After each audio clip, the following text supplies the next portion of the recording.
વિદ્યાર્થી મિત્રો અને parents, this is from Sigma Primary School in class 1 Gujarati. We have a poem. ગુજરાતીમાં એક કવિતા છે અને એ કવિતા આજે આપણે સમજવાનો પ્રયત્ન કરીએ છીએ. બાળકોને કવિતા કેવી રીતે સમજાવવી, ગાયને કેવી રીતે સમજાવવી અને બાળકોને આજીવન યાદ રહી જાય એ પણ આ એનો મુખ્ય આશય છે. અહીં આપણે જોઈએ છીએ કે એક સરસ મજાની બિલાડી અંગે વાત છે અને એ કવિતા બધાને જ આવડે છે. શું છે કે મેં એક બિલાડી પાળી છે, તે રંગે બહુ રૂપાળી છે. શું બતાવવા માંગે છે એ તમારે જોવાનું છે. ખૂબ સરસ મજાની એક બિલાડીનું ચિત્ર છે તમારી સમક્ષ. બિલાડીને બધા જ ઓળખે છે. તો એ જે બિલાડી છે એ બિલાડીના અનુસંધાનમાં કે ભાઈ બિલાડી મારા ઘરનો સભ્ય છે. કોઈ વસ્તુ પાળવી, કોઈ પ્રાણીને પાળવું, એને આપણે કહીશું કે એ પાલતુ પ્રાણી છે. કેવું પ્રાણી છે? પાલતુ પ્રાણી છે, અથવા તો પાલતુ પક્ષી આપણે કહી શકીએ છીએ. તો એ આપણા સાથી છે કે ભાઈ મેં એક બિલાડી પાળી છે, તે રંગે બહુ રૂપાળી છે. કઈ કઈ વસ્તુઓ તમને બતાવે છે બાળકને કે ભાઈ બાળક કહે છે કે બિલાડી પાળી શકાય, કૂતરું પાળી શકાય. પછી બીજા જે પ્રાણીઓ છે એ વિશે પણ તમારે સમજાવવાનું છે અને એનો રંગ છે એ રંગ કેવો છે? રૂપાળો રંગ છે. એટલે એક નાનકડી બિલાડીની વાત છે અને એ આપણા ઘરનો સભ્ય છે. નેક્સ્ટ જે આવે છે, હવે આવે છે એના અલગ અલગ ગુણધર્મો બતાવે છે. એક તો રંગ પણ બતાવ્યો, હવે એના અલગ ગુણધર્મો. ફરી પાછું સરસ મજાનું ચિત્ર આપણી સમક્ષ છે કે ભાઈ સુંદર અને શાંત સ્વભાવ છે. સુંદર અને શાંત સ્વભાવ છે. તે હળવે હળવે ચાલે છે. એટલે આપણે આ રીતે બાળકને બતાવી શકીએ કે ભાઈ તે હળવે હળવે ચાલે છે અને અંધારામાં વાળે છે.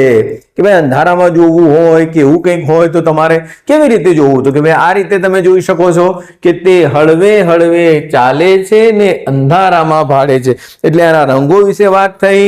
એના પગલા કેવા છે? શાંત પગલા છે, ધીમે ધીમે ચાલે છે, હળવે હળવે ચાલે છે.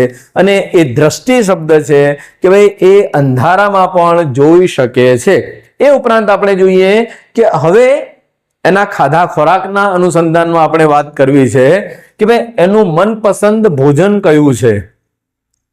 હવે એ જે છે કે દૂધ ખાય, દહીં ખાય, ઘી તો ચપચપ ચાટી ખાય કે ચાટી જાય. કે ભાઈ દૂધ ખાય, દહીં ખાય, ઘી તો ચટપટ ચાટી જાય. તો અહીં કહે છે કે ભાઈ તાજું દૂધ ખાય છે, પીવે છે, સ્વાદિષ્ટ દહીં પણ એ ખાય છે કે પીવે છે, અને ઘી તો એનું ખૂબ જ સ્વાદિષ્ટ અને ખૂબ જ મનગમતું ભોજન છે, એ ચપચપ ચાટી જાય છે.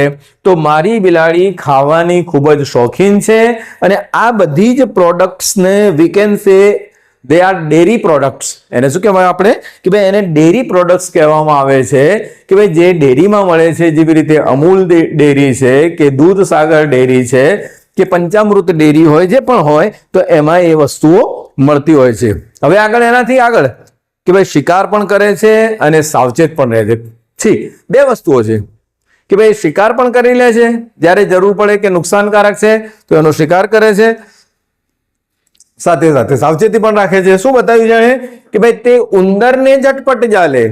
બાળકને આપણે બતાવવું હોય તો આ રીતે એક્શન સાથે કે ભાઈ તે ઉંદરને ઝટપટ ચાલે પણ કૂતરાથી બીતી ચાલે. પણ કૂતરાથી શું કરે છે?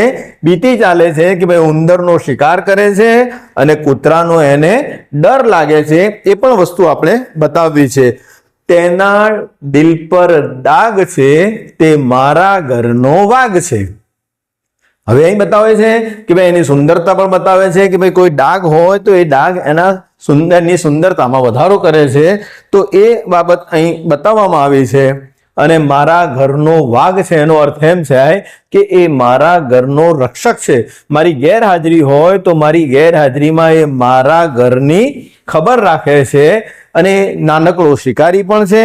તો આ રીતે બિલાડી છે એ બિલાડી બાળકનું મિત્ર છે.